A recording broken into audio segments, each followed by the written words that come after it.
तो 13 फायर में से उसने 13 फायर का एक ब्रश चलाया, बाद में एक आध 2 फायर और हुए। उनमें से कोई भी फायर ना ट्रक पे लगा है और ना ही ट्रक पे मौजूद किसी शख्स को लगा है। बंदे की तस्वीर देखें जिसमें कि उसने अपना हाथ ऊपर किया हुआ है और वो फायर करने वाला है, वो एंगल किसी भी तरीके से मैच नहीं करता। वो एंगल वैसा ही जैसे कोई हवाई फायरिंग कर रहा है। आज की जो वीडियो है ये पॉलिटिकल से ज़्यादा टेक्निकल है, और टेक्निकल ये इस वजह से कि इसके अंदर हमने इमरान खान साहब पे जो हमला हुआ है, जो कातलाना हमला हुआ है बकौल पीटीआई के कि उनके ऊपर कातलाना हमला हुआ है, उसका एक हमने टेक्निकल ओवरव्यू लेना है।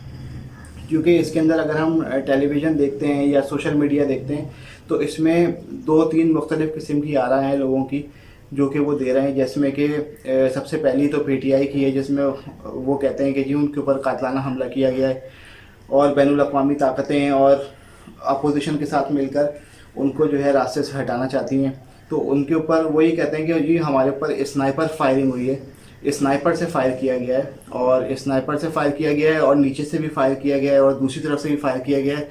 यानी उनके जो स्टेटमेंट है उससे पता लगता है कि उन पर 3 तरफ से फायरिंग की गई और उसमें लोग ज़ख्मी हुए हैं। और वो कातलाना हमला जो था वो फेल हो गया, लेकिन बहरहाल उसमें लोग ज़ख्मी हो गए। अच्छा, दूसरी तरफ जो है वो अपोजिशन है। अपोजिशन का अपना एक अलग वर्जन है। वो ये कहते हैं कि जी इमरान खान साहब की जान को ख़तरा है, उनको चाहिए कि जलसे ना करें और आराम से बैठें। तो वो भी एक पॉलिटिकल स्टेटमेंट है, वो भी अपनी जान छुड़ाना चाह रहे हैं। और जो खान साहब कह रहे हैं वो इस तरह के स्टेटमेंट देके अपनी एक तरह से सियासी कद बढ़ाने की कोशिश कर रहे हैं, लोगों की सिंपैथी गेन करना चाह रहे हैं।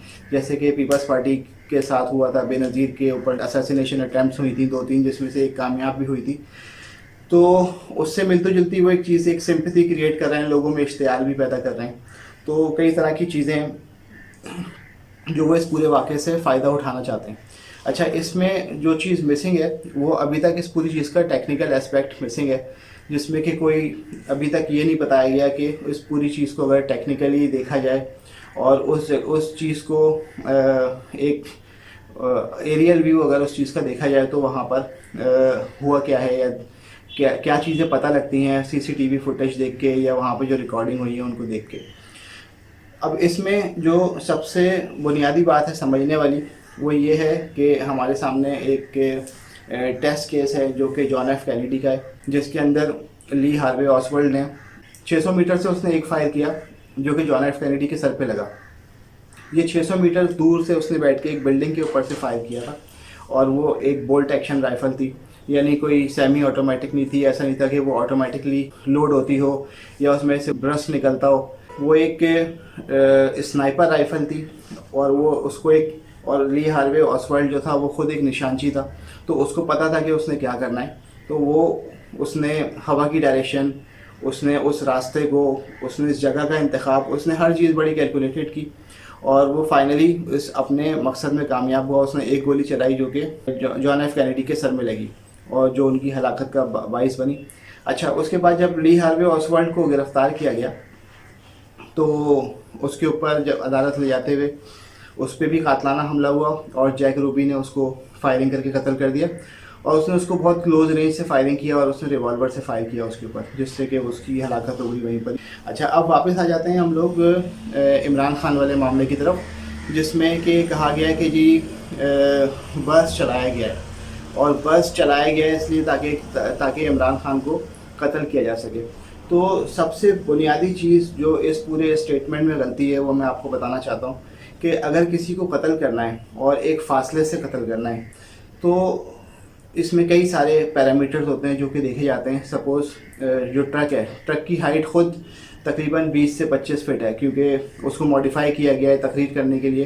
तो एक आम ट्रक की जो हाइट होती है वो खुद 12 से 13 फीट होती है, और उसको मज़ीद उसके अंदर उसको एलिवेट किया जाता है ताकि उसके ऊपर खड़े होकर उसमें स्पीकर रखे हुए होते हैं, लोग बैठे हुए होते हैं।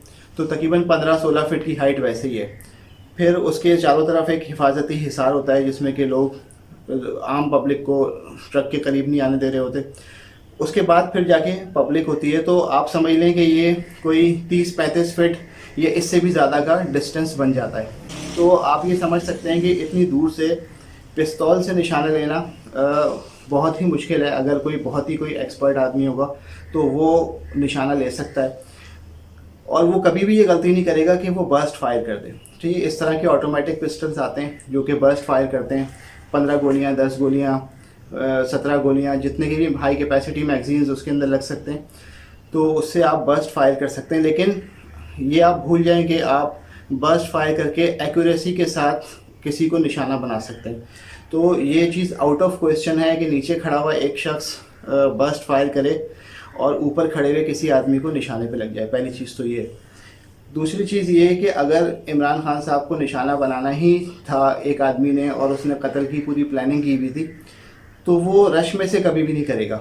उसको उसमें उसके खुद के पकड़े जाने के चांसेस हैं, जो कि उसके साथ हुआ, उसके मारे जाने के चांसेस हैं, जैसे कि लियाकत अली खान केस में हुआ सैयद अकबर के साथ। सबसे आसान तरीका ये होता है जो कि बेनज़ीर के साथ हुआ कि एक सुसाइड जैकेट पहन के एक आदमी करीब गया और उसने अपने आप को ब्लास्ट कर दिया। पहली चीज़ तो ये है। दूसरी चीज़ जो कि सबसे ज़्यादा ऑथेंटिक है और सबसे ज़्यादा टेस्टेड है, वो ये कि दूर बिल्डिंग पे बैठ के 500 मीटर 600 मीटर के फासले से निशाना बनाया जाए।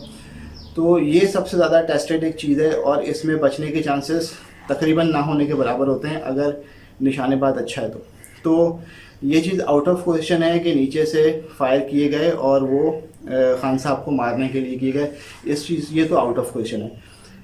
नंबर 2 जो सबसे इंटरेस्टिंग चीज़ है, जो कि जिसके ऊपर कोई बात नहीं कर रहा, और वो ये कि नीचे से जितने भी फायर किए गए उनमें से एक भी किसी को भी नहीं लगा।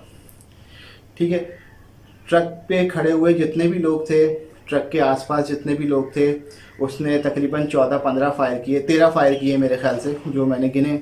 तो 13 फायर में से उसने 13 फायर का एक ब्रश चलाया, बाद में एक आध 2 फायर और हुए। उनमें से कोई भी फायर ना ट्रक पे लगा है और ना ही ट्रक पे मौजूद किसी शख्स को लगा है। तो ये बड़ी इंटरेस्टिंग चीज़ है।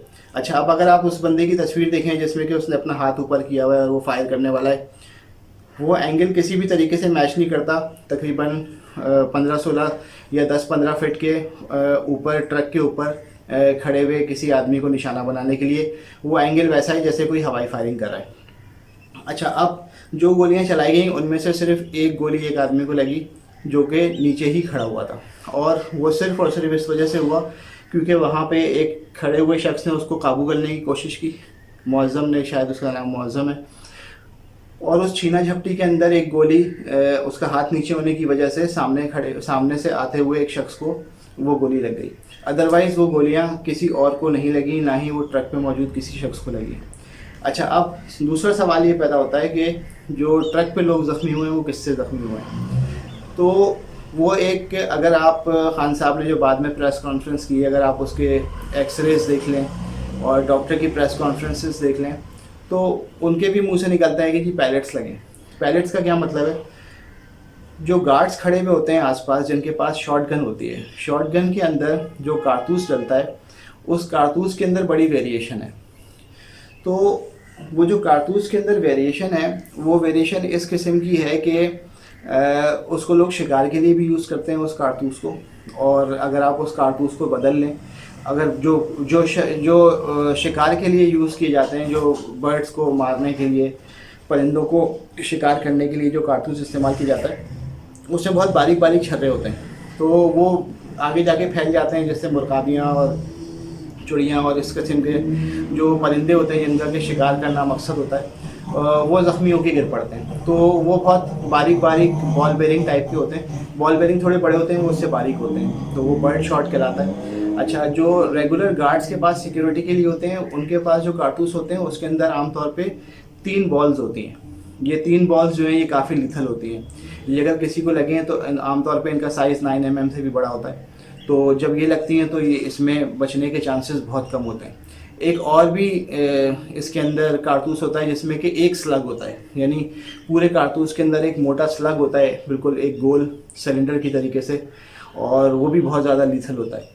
तो इसके अंदर जो भी ऊपर गार्ड था, भगदड़ मची है, तो उसके हाथ से गन गिरी है या वो खुद गिरा है और उससे गन चली है। उससे गन चली जिससे कि छर्रे फैले, जिसमें कि फैसल जावेद के गाल के ऊपर भी एक मार्क आया है, और वो एक बर्ड शॉट का एक छर्रा जो है वो उनके गाल में से गुजर गया। इस तरीके से 2-3 छर्रे खान साहब की टांग के ऊपर लग गए, और इसी तरीके से और लोग अगर कुछ वहाँ पर ज़ख्मी हुए हैं तो वो उसी बर्ड शॉट की वजह से हुए हैं। इसके अंदर दो तीन अलग अलग चीज़ें निकलती हैं, सामने आती हैं। वो ये कि अगर गार्ड था, उसने अब उससे हथियार की मिसहैंडलिंग हुई है, उसको इन्वेस्टिगेशन में शामिल किया जाना चाहिए। अभी तक उसके बारे में कोई बात नहीं हो रही। नंबर दो चीज़ ये है कि अगर वो गार्ड है तो उसने बर्ड शॉट अपनी गन में क्यों रखा हुआ है, उससे वो किसी भी तरीके से सिक्योरिटी नहीं कर सकता। तो जिस वक्त वो अगर उसको ऐसी ज़रूरत भी पेश आ जाती है कि जिसमें उसने सिक्योरिटी करनी है और किसी को निशाना बनाना है, तो वो बर्ड शॉट जो है वो किसी भी तरीके से मैन स्टॉपिंग पावर नहीं रखता। यानी कि वो सामने से आते हुए शख्स को रोक नहीं सकता। वो उसको ज़ख्मी ज़रूर कर सकता है, लेकिन अगर सामने से एक सिक्योरिटी थ्रेट है, सीरियस सिक्योरिटी थ्रेट है, जो कि एक पॉलिटिकल लीडर के को हो सकती है, जिसमें कि बहुत सारे इस तरह के एलिमेंट हैं हमारे मुल्क में जो कि सियासतदानों को निशाना बना चुके हैं, तो उसके पास एक सीरियस वेपन होना चाहिए, उसके पास एक सीरियस कारतूस होना चाहिए। वो बर्ड शॉट क्यों है उसके पास?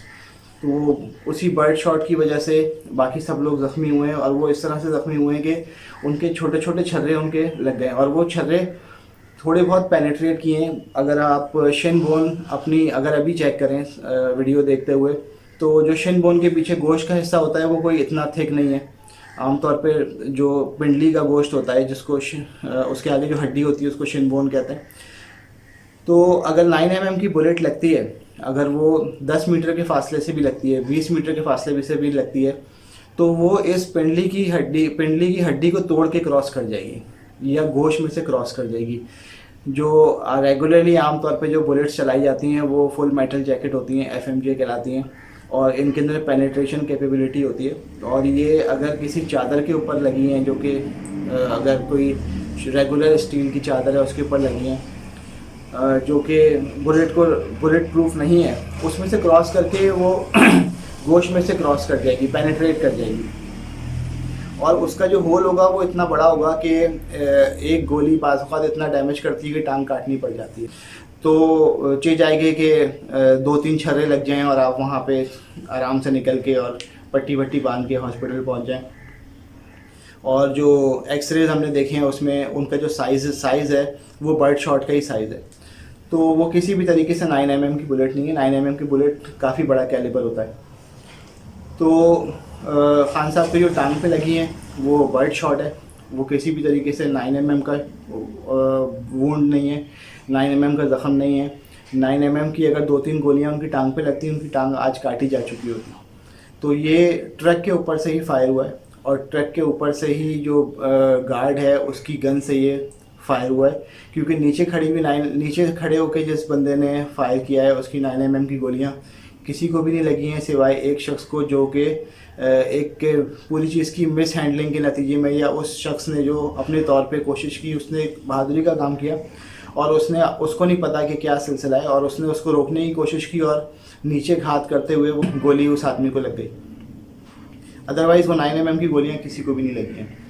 तो ये एक ओवरऑल एक पूरी चीज़ है जो कि एक टेक्निकल चीज़ है, और ये समझने वाली चीज़ है कि जिस वक्त भी इस किस्म की असैसिनेशन अटैम्प्ट्स होती हैं तो उसमें जगह का और हथियार का, फासले का बहुत सोच समझ के इंतखाब किया जाता है। ये इस तरह से रैंडम नहीं होता है कि आप कहीं भी जाके चले गए और आपको जहां मौका मिला और आपने पूरी चीज़ को एग्जीक्यूट कर दिया। तो ये इस तरीके से किसी भी तरीके से ये चीज़ काम नहीं करती है। ये हुआ क्यों है, ये एक मेरा अंदाज़ा है, ये जो मैं बात कर रहा हूँ, ये किसी भी तरीके से ऑथेंटिक चीज़ नहीं है। इस पे आप जो है वो इख्तलाफ कर सकते हैं, तनकीद कर सकते हैं, आपका राइट है।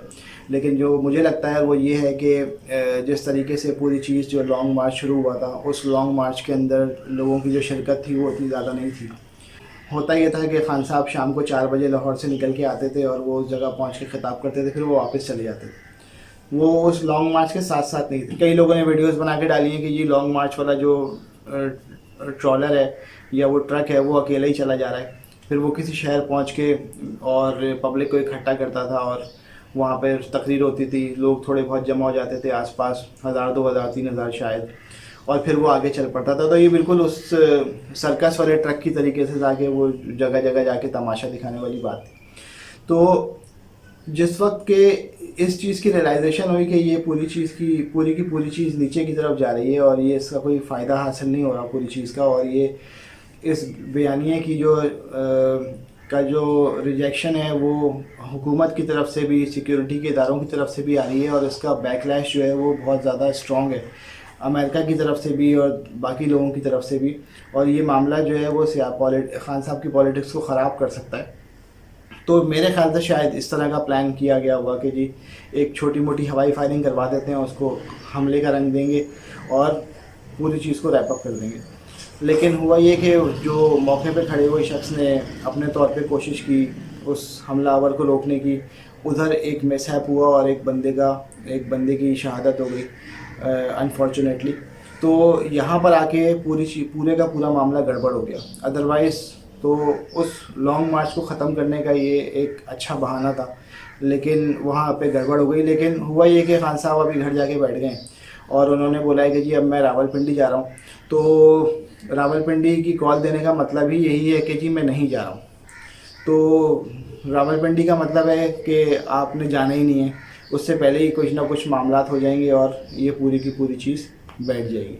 तो ये इस पूरे मामले का एक टेक्निकल एस्पेक्ट है, एक पॉलिटिकल नहीं है, टेक्निकल है।